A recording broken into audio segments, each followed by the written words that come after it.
my dear students. A very good morning to you all. I am Vinita ma'am, your science teacher. Welcome you to our YouTube channel of online classes. Student, as you know that in this video we are preparing a model, or you can say that it is an activity, student. So let's start our activity. Student, for our today's topic is soluble and insoluble substance. So we will start our activity. As you know, I have written here all the method and apparatus. Student, our aim is to test the solubility of substances in water. Water में substance किस तरीके से soluble होते हैं, we have to check it. So what material we required, student? You can see that water, honey, salt, sugar, milk, glass tumbler, spoon, sand. So let's collect all these. Say student, this is honey, milk,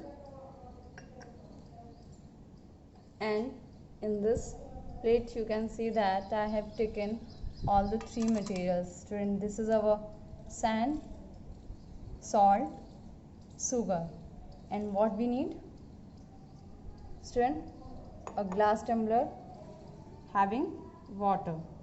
Okay student, so let's start our today's activity.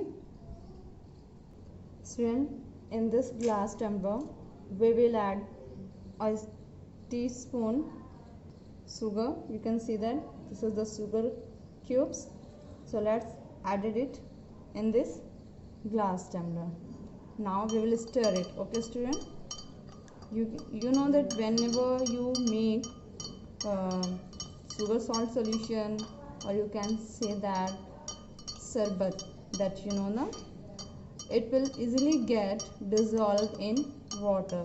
Now we will continuing it while it doesn't get dissolved. Student, very easily you can see the fine grains of the sugar that it has dissolved half. We will dissolve it completely. Okay student, so we continue to dissolving the sugar in this solution. Student, you can see a few ice cubes that are remaining in this. Now we will add salt in this solution. Students, see, the fine grains of sugar has dissolved. Now this is a teaspoon of having salt. Now we will put it in this glass tumbler and dissolve it also. And you know, it will also get dissolved very easily.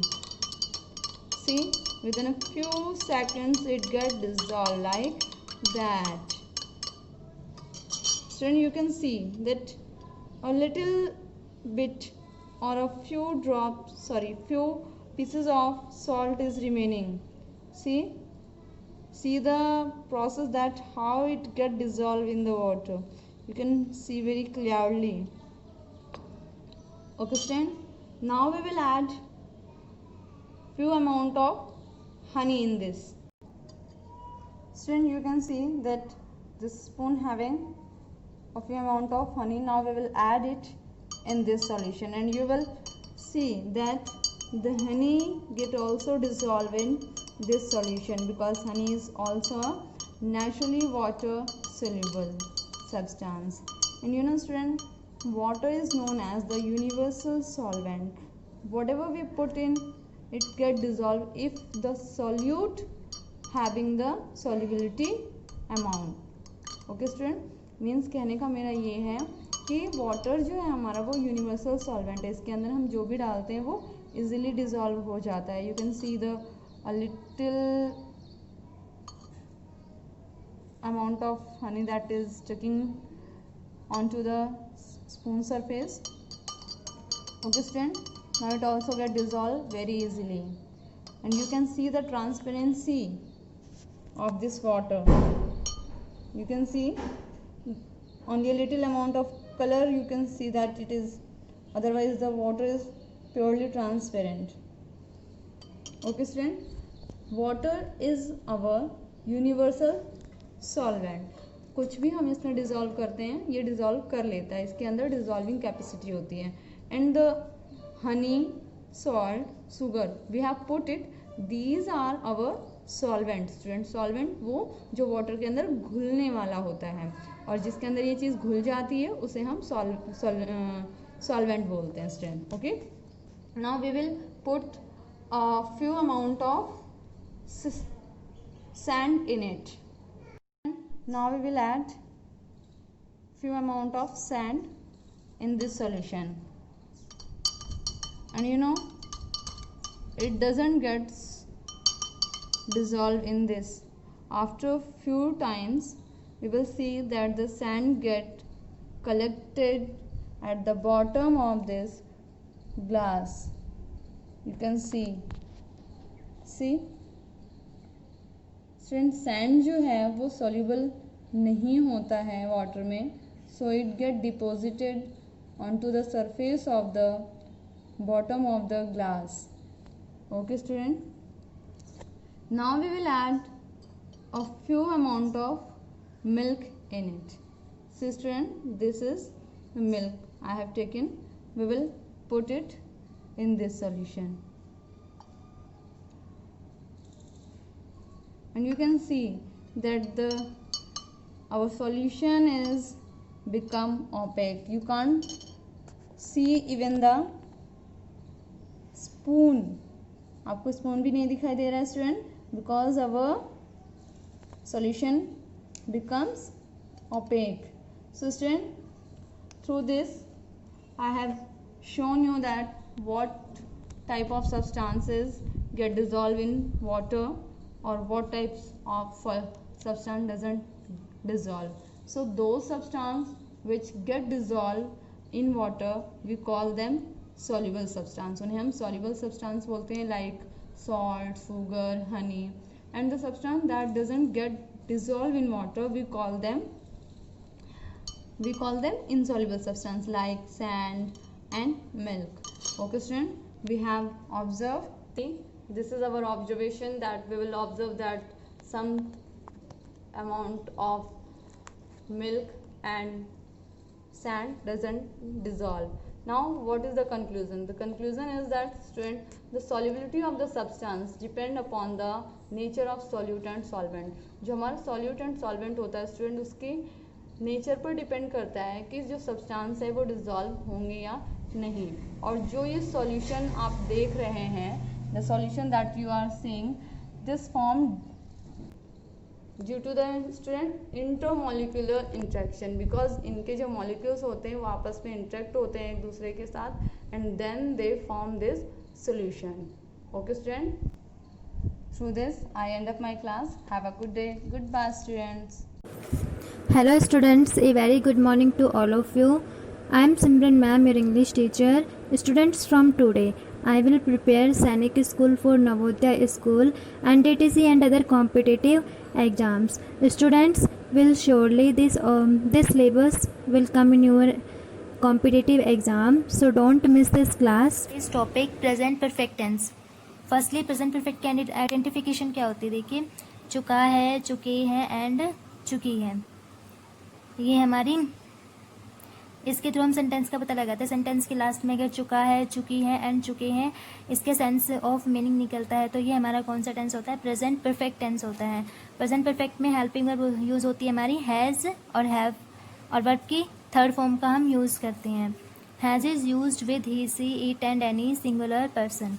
Has हमारा जो है हमारी helping verb has है वो हमारी he, she, it and any singular persons के साथ use होती है. And have is used with I, you, we, they and any plural person. ठीक है, प्लूरल पर्सन के साथ यूज़ होता है हमारा हैव, और आई, यू, वी, दे के साथ.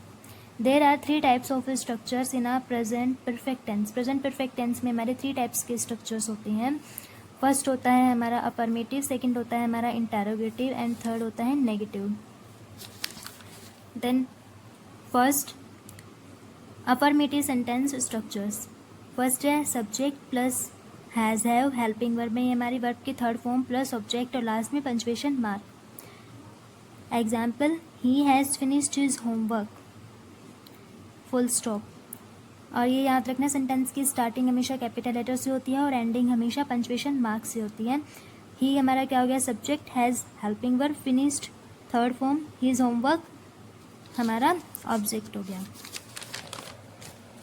नेक्स्ट है इंटरोगेटिव सेंटेंस। इंटरोगेटिव सेंटेंस के स्ट्रक्चर्स क्या होगा, इंटरोगेटिव सेंटेंसेस का मतलब ये होता है कि हमारे क्वेश्चन आस्किंग, ठीक है, लास्ट में इंटरोगेटिव मार्क, हेल्पिंग वर्ब से स्टार्टिंग होती है, WH फैमिली वर्ब से उसकी स्टार्टिंग होती है, प्लस सब्जेक्ट प्लस वर्ब की third form plus object and last में क्वेश्चन मार्क। एग्जाम्पल देखो, has he finished his homework, question mark, क्या वह अपना होमवर्क कंप्लीट कर चुकी है।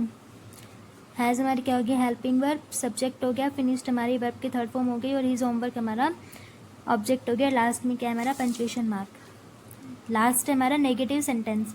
नेगेटिव सेंटेंस का स्ट्रक्चर्स कैसे होगा हमारा, subject plus helping verb plus not plus verb की थर्ड फॉर्म प्लस ऑब्जेक्ट और लास्ट में पंक्चुएशन मार्क। अब इसका एग्जाम्पल कैसे देखो, यहीं देखो आप, ही हैज़, ही हमारा सिंगुलर पर्सन है और सिंगुलर पर्सन के साथ किसका यूज़ होता है, हैज़ का यूज़ होता है। और अब क्या लगाएंगे, हमारी हैज़ हमारी हेल्पिंग वर्ब हो गई प्लस नॉट, क्या दिखा रखा है, प्लस नॉट, तो नॉट और वर्ब की थर्ड फॉर्म फिनिश्ड, ठीक है, finished his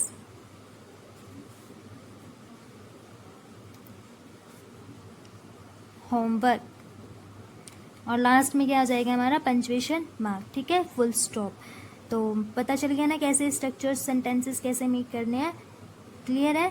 and have a nice day and thank you. Hello students, a very warm morning to everyone and welcome to online classes. I hope you will enjoy your studies which is helpful for your competitive. Our thought is to succeed in your missions you must have single-minded devotion to your God. It means अपने mission में कामयाब होने के लिए आपको अपने लक्ष्य के प्रति एकाग्रचित होना पड़ेगा। Now we will start our cursive writing. A small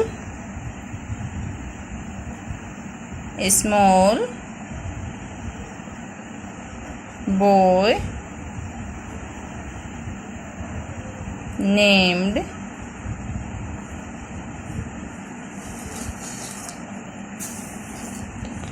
Ben lived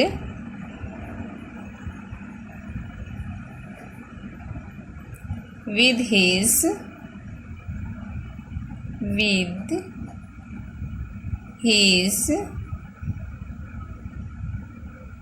parents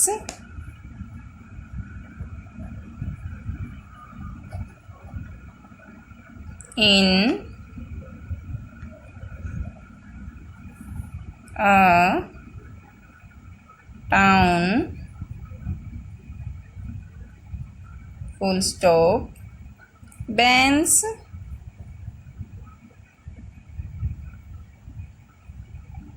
role model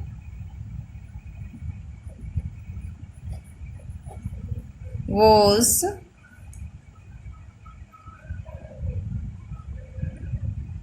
his father.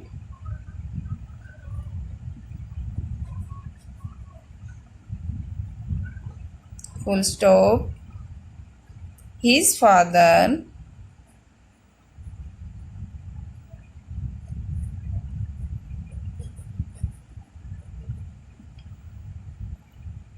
was a laborious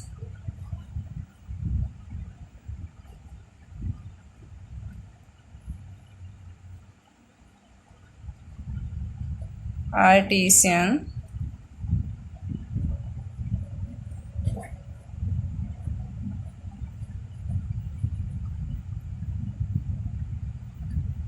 who comma, who had won many awards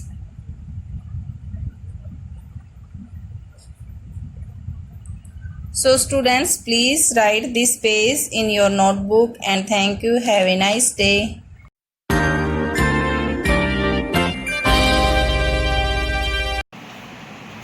Students, let's start our topic.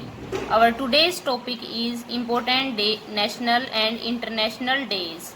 In previous class, we have done our 12 important days.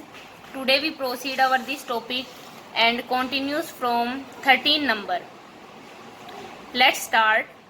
13th is Youth Day. World में बताना है हमें, हम बोल सकते हैं world youth day और youth day in the world.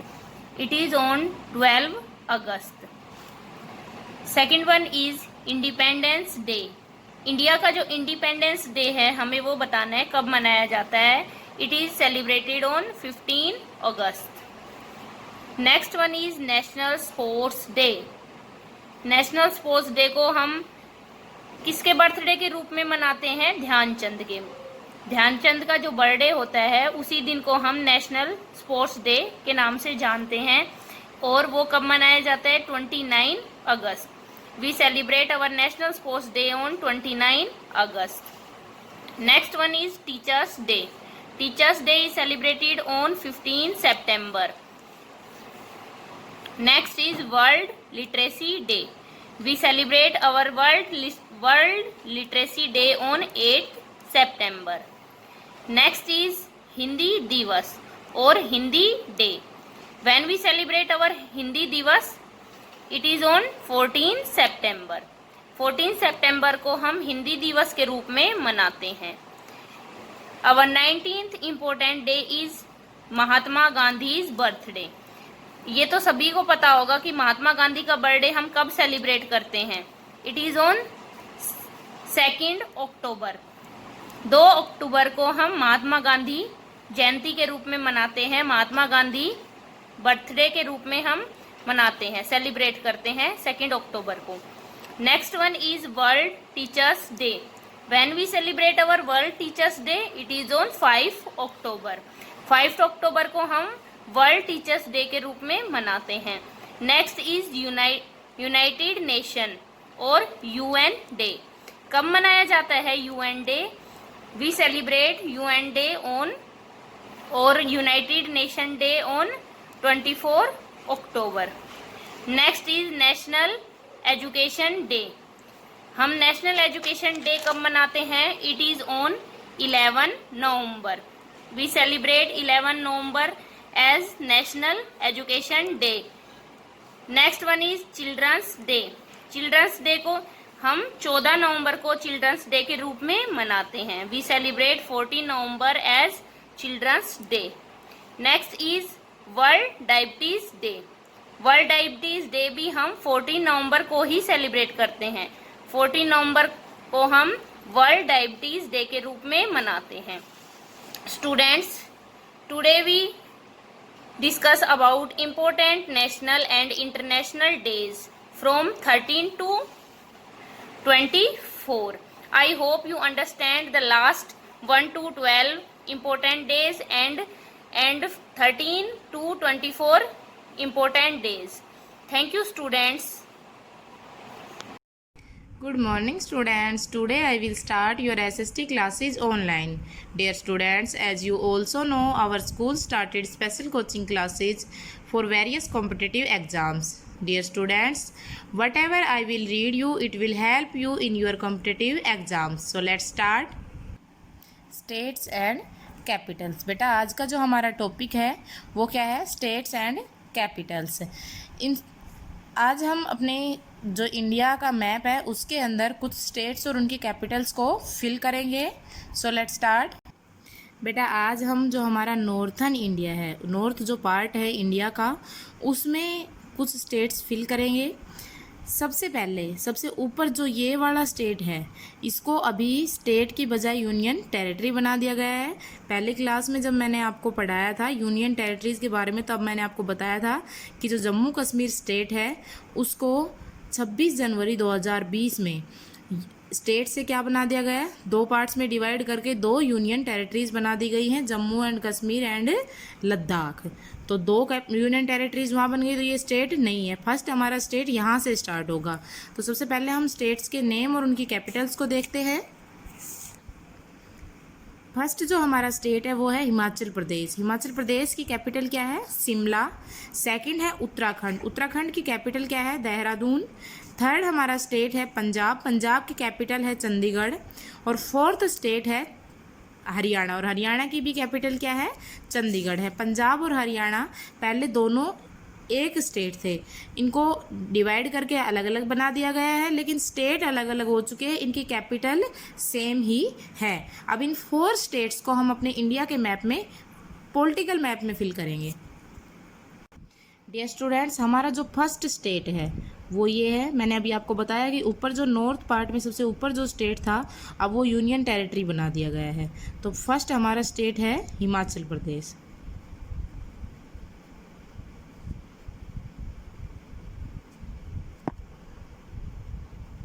Himachal Pradesh, Himachal Pradesh की कैपिटल शिमला है। और हिमाचल प्रदेश जो ये स्टेट बना था, ये बना था 25 जनवरी 1971। 25 जनवरी 1971, 25 जनवरी 1971 में हिमाचल प्रदेश को एक स्टेट बना दिया गया था। और ये जो स्टेट है ये पहले पंजाब का ही पार्ट था। 25 जनवरी 1971 में ये पंजाब से अलग होकर एक अलग स्टेट बन गया। जो हिमाचल प्रदेश है इसका जो प्रेजेंट सीएम है वो कौन है, चीफ मिनिस्टर जयराम ठाकुर। हिमाचल प्रदेश का जो चीफ मिनिस्टर वो है जयराम ठाकुर। और हिमाचल प्रदेश के अंदर एक हाई कोर्ट है जो कहाँ पर है, शिमला के अंदर, क्योंकि शिमला इसकी कैपिटल है हिमाचल प्रदेश की। हिमाचल प्रदेश के अंदर लोकसभा की जो सीट्स हैं वो 4 सीट हैं और राज्यसभा की 3 सीट्स हैं और विधानसभा की 68 सीट है। तो जो हमारा फर्स्ट स्टेट है हिमाचल प्रदेश, उसके बारे में मैंने अभी आपको बताया। सेकंड हम अपना स्टेट करेंगे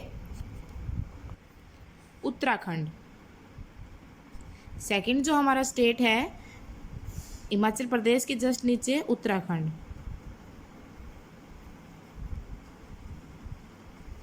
उत्तराखंड, उत्तराखंड को स्टेट का दर्जा कब दिया गया, 9 नवंबर 2000 में, यानी कि 9 नवंबर 2000 जो सन है, ईयर है हमारी, उसके अंदर उत्तराखंड को क्या बना दिया गया, एक स्टेट बना दिया गया। और इसकी कैपिटल क्या है उत्तराखंड की, देहरादून। बाउंड्रीज जो है उत्तराखंड से कौन कौन से स्टेट की लगती है, इधर यहाँ पे उत्तराखंड के साउथ में जो ये बड़ा स्टेट है ये है यूपी। तो उत्तराखंड से यूपी की बाउंड्री लगती है, हरियाणा की बाउंड्रीज लगती हैं और हिमाचल प्रदेश की बाउंड्री लगती है। जो स्टेट्स हैं उनमें 3 स्टेट्स की बाउंड्री उत्तराखंड से टच होती है। इधर हिमाचल प्रदेश के कौन कौन से स्टेट की बाउंड्रीज हैं, कौन कौन से जो नेबरिंग स्टेट्स हैं वो हैं, सबसे पहले उत्तराखंड, पंजाब, हरियाणा। और जो हमारा जम्मू कश्मीर है ये एक यूनियन टेरिटरी है जिसकी बाउंड्री हिमाचल प्रदेश से टच होती है। उत्तराखंड के जो प्रेजेंट सीएम है वो है त्रिवेंद्र सिंह रावत। और उत्तराखंड के अंदर नंबर ऑफ स्टेट्स हैं 13 स्टेट्स हैं इसके अंदर। और इसके अंदर जो हाई कोर्ट है उत्तराखंड में वो नैनीताल में है। हिमाचल प्रदेश में कहाँ था, शिमला में हाई कोर्ट है और उत्तराखंड में नैनीताल में हाई कोर्ट है। विधानसभा की सीटें जो उत्तराखंड में है वो है 71, लोकसभा की सीटें हैं 5 और राज्यसभा की सीटें कितनी हैं, 3 सीट्स हैं उत्तराखंड स्टेट के अंदर। फोर्थ जो हमारा स्टेट है वो है हिमाचल प्रदेश के वेस्ट में पंजाब।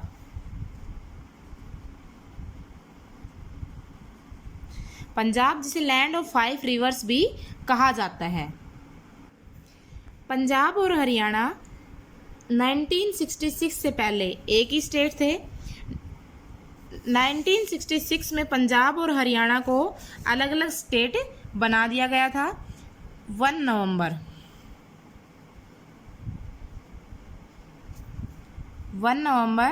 1966 में, यानी कि 1 नवंबर 1966 में पंजाब और हरियाणा को अलग अलग स्टेट बना दिया गया। तो पंजाब का अलग कब किया गया? 1 नवंबर 1966 में। और हरियाणा को नया स्टेट का नाम दे दिया गया। पंजाब पहले स्टेट था, लेकिन 1 नवंबर 1966 में हरियाणा से इसको अलग कर दिया गया। डियर स्टूडेंट्स, पंजाब को लैंड ऑफ 5 रिवर्स भी कहते हैं। और पंजाब से जो बाउंड्रीज टच होती हैं, तो एक तो इससे कंट्री की बाउंड्री टच होती है। कौन सी कंट्री है इधर? पाकिस्तान।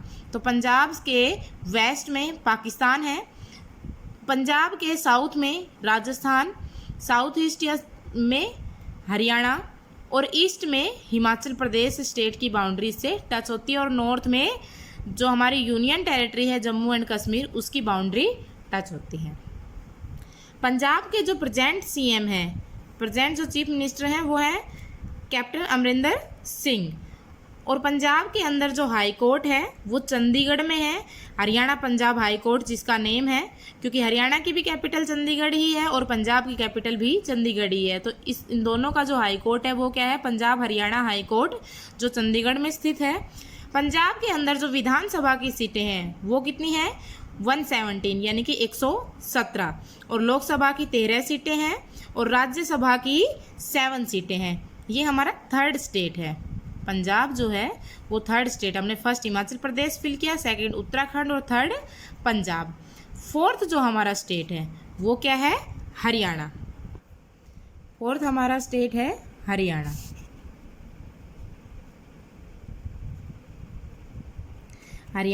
हरियाणा का गठन कब हुआ? 1 नवंबर 1966 में, क्योंकि जब पंजाब को हरियाणा से अलग कर दिया गया था।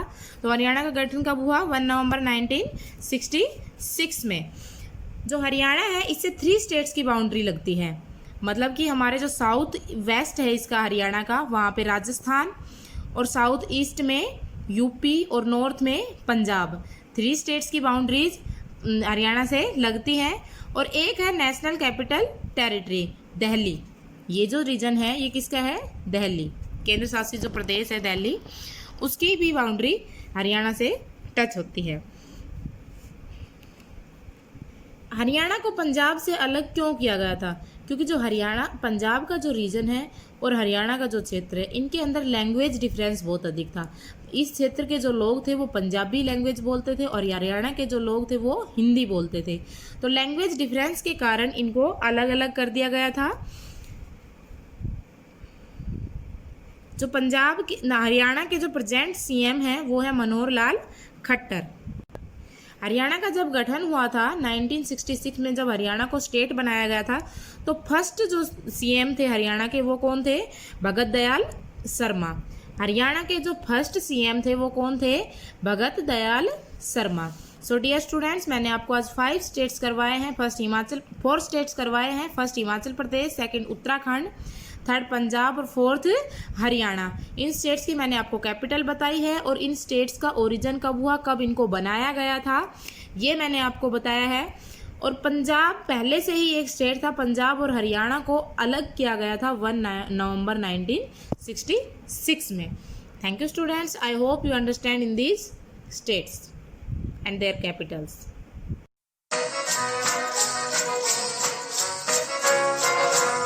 Question is how many months are there in 2 year 4 month?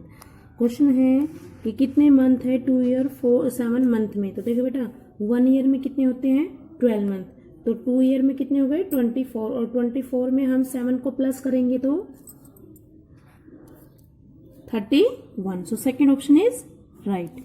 Question number second is how many triangle are there in the given figure. ये हमारे पास फिगर गिवन है, इसमें टोटल कितने फिगर ट्राइंगल बनी हुई है। तो बेटा कितनी बनी हुई है? 10।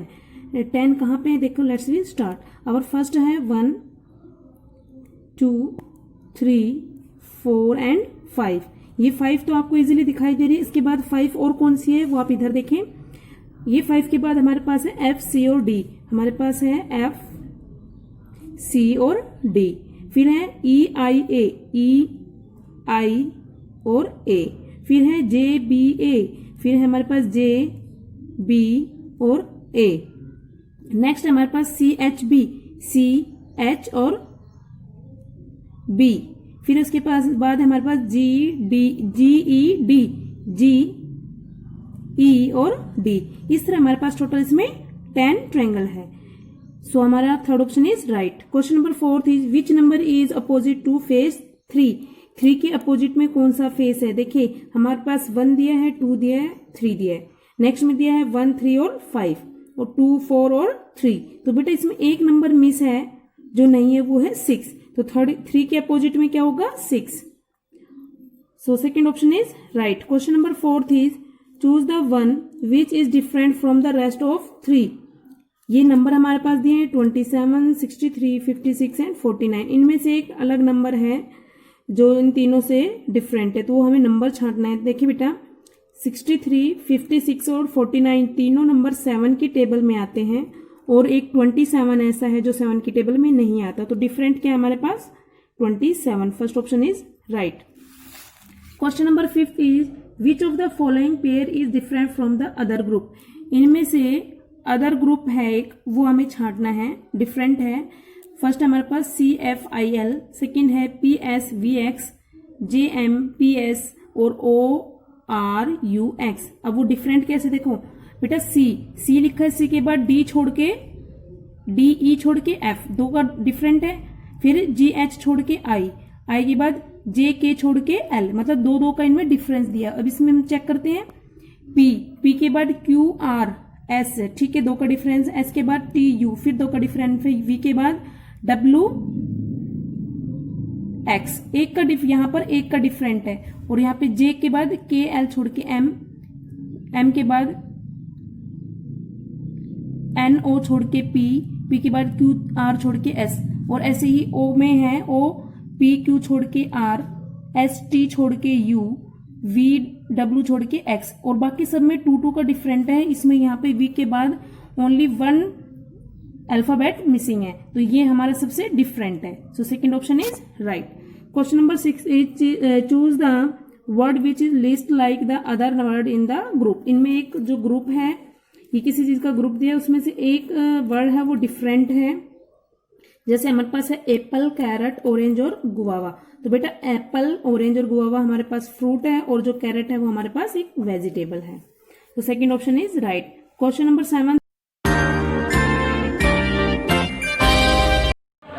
Good morning student, welcome you to online class MLP School Rajpura. I hope you are doing your work properly. I am Poonam. Today we practice in MS Paint. Today we are doing write the step to start MS Paint. Write the step to start MS Paint. MS Paint कैसे start करते हैं? Answer is step 1 start button. Step 1 is start button, step 2 is all program, and step 3 is accessories, and last step is MS Paint. Today we make a hut. सबसे पहले हम क्या बनाएंगे? आज एक hut in paint. First of all we draw a rectangle. Then क्या करेंगे? Pencil tool से हम ये this one is a line tool, sorry, this one is the line tool. line tool से यहाँ पे line draw करेंगे। देन यहाँ पे हम लाइन ड्रॉ करेंगे। देन यहाँ पे देन क्या करेंगे? हम बॉटम साइड से इसे क्लोज कर देंगे। फिर क्या करेंगे? हम यहाँ से लाइन टूल से यहाँ आगे बढ़ेंगे। देन डोर के लिए यहाँ पे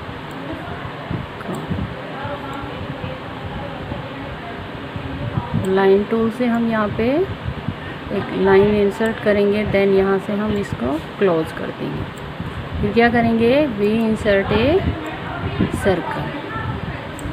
देन विंडो के लिए हम क्या करेंगे? एक रेक्टेंगल लेंगे। This one is the rectangle. फिर क्या करेंगे? लाइन टूल से यहाँ पे लाइन ड्रॉ करेंगे।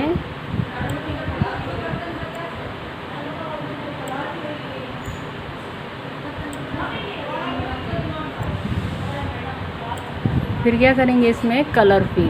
This one is the fill with colour. ये बॉक्स लिया, देन यहाँ से कलर सेलेक्ट करेंगे और यहाँ पे different, we can different colour, we can fill the different colour. Colour fill किया हमने यहाँ पे अकॉर्डिंग टू आवर चॉइस।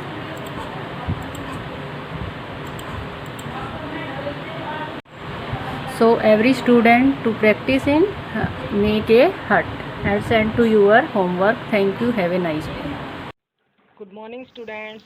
बच्चों, हमारा आज का सुविचार है, शिक्षा एक सबसे अच्छी मित्र है और एक शिक्षित व्यक्ति हर जगह सम्मान पाता है। इसका अर्थ यह है कि शिक्षा जो है, पढ़ाई हमारा एक सच्चे मित्र की तरह जीवन में साथ निभाती है और एक शिक्षित व्यक्ति को हर जगह सम्मान प्राप्त होता है। अब हम सुलेख शुरू करते हैं और हमारे सुलेख का विषय था समय का महत्व। जो भागते हुए समय को पकड़कर इसके साथ साथ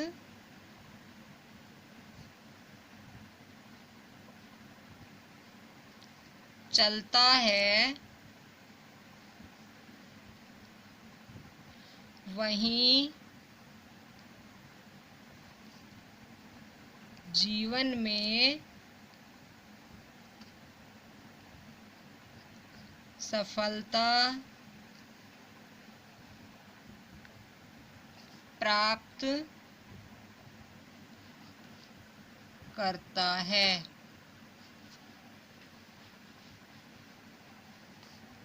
अंग्रेजी में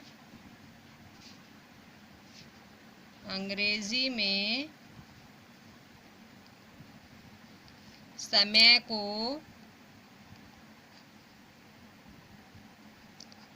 धन कहा गया है।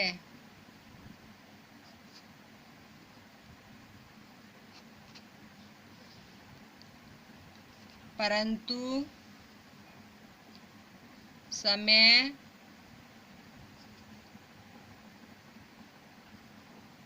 इससे भी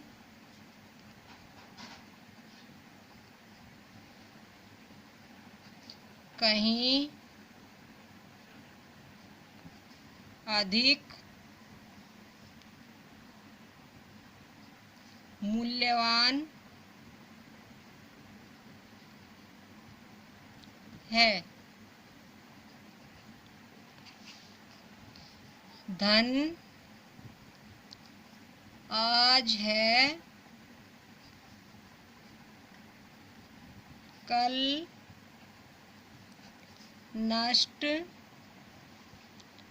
हो सकता है। परसों फिर से प्राप्त किया जा सकता है।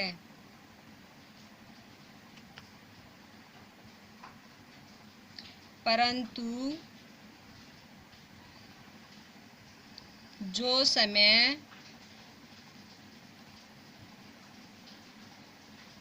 एक बार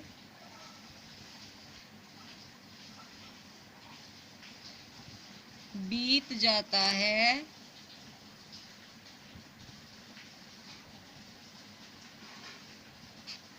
उसे दोबारा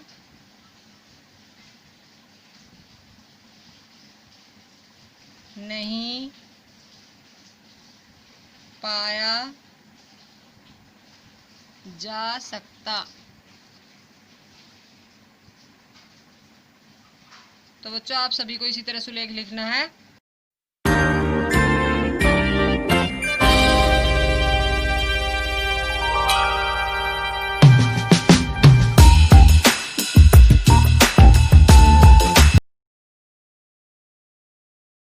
students, this is Priya ma'am, Hindi अध्यापिका फ्रॉम राजपुरा स्कूल।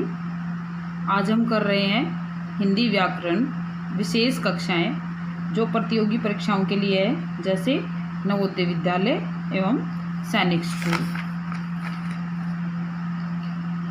बड़न को चाहिए क्षमा, छोटन को उत्पात, विष्णु का क्या बिगड़ गया जो भृगु मारी लात। आज हमारा टॉपिक है क्षमा पर कहानी। क्षमा दान एक बड़ा दान है। बड़ों को हमेशा अपने छोटों की गलती क्षमा कर देनी चाहिए। विष्णु भगवान ने भी भृगु ऋषि को माफ़ कर दिया था जब उसने उसे लात मारी थी। क्षमा से बड़ों का बड़ापन बढ़ जाता है और पाप करने वाला पुण्य करने लग जाता है। माफ़ करने से अपनापन बढ़ता है। माफ़ करने से गलती करने वाला पश्चाताप करने लगता है, यानी वो अपनी उसे लगने लग जाता है कि मैं जो कर रहा हूँ वो मैं गलत कर रहा हूँ। जो काम बड़े से बड़ा दंड नहीं कर सकता वो काम एक क्षमा कर देती है। ऐसी प्रेरणादायक कहानी हम आज आपको सुनाएंगे।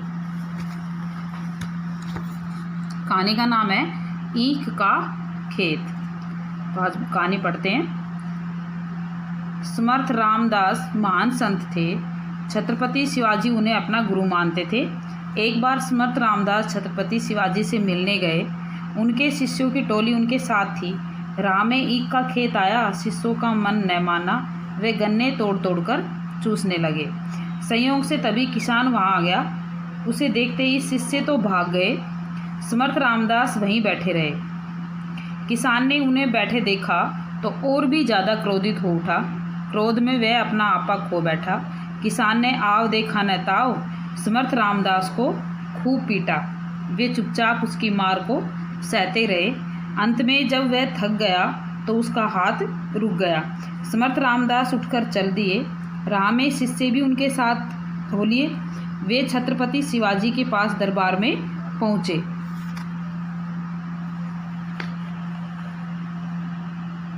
जब उन्होंने अपने गुरु की घायल पीठ देखी तो वह बहुत दुखी हुए। उन्होंने गुरुजी के साथ आए शिष्यों से पूछा। शिष्यों ने सारा हाल छत्रपति शिवाजी को बता दिया। छत्रपति शिवाजी ने तत्काल उस किसान को सैनिक भेजकर बुलवाया। उसके उपस्थित होने पर उन्होंने समर्थ रामदास से पूछा, गुरुवर, इसे क्या दंड दिया जाए। समर्थ रामदास ने उत्तर दिया, राजन, दंड देना ही चाहते हो तो वह ईख का खेत ही इसे दे दो। रामदास की इतनी बुरी तरह से किसान ने पिटाई की थी। उसकी पूरी कमर पर निशान थे, उसकी पूरी पीठ घायल थी, लेकिन फिर भी वो उसको माफ़ करते हुए कहता है कि उसे ईख का ही खेत ही दे दो। छत्रपति शिवाजी गुरु समर्थ रामदास की ओर देखते रह गए। इस कहानी से हमें क्या शिक्षा मिलती है कि क्षमा से बढ़कर और किसी बात में पाप को पुण्य करने की शक्ति नहीं है। यानी क्षमा इतनी ज़्यादा ताकतवर चीज़ है जो पाप को भी पुण्य बना सकती है। यानी जो पाप, यानी जो हम गलत काम करते हैं, अपराध करते हैं, वो भी पुण्य में, धर्म में बदल जाता है। और इतनी ज़्यादा पावर क्षमा के अलावा और किसी भी चीज़ में नहीं है। ये कहानी हमें यही शिक्षा देती है कि क्षमा बहुत ही ताकतवर है जो किसी भी बुरे व्यक्ति को सही राह पर ला सकती है और बड़े से बड़ा पाप भी पुण्य में बदल जाता है। हमें क्षमा करना आना चाहिए। छोटे हमेशा गलती करते रहते हैं और हमें बड़े होने के नाते उनको माफ़ करना चाहिए। क्षमा दान सबसे बड़ा दान। धन्यवाद।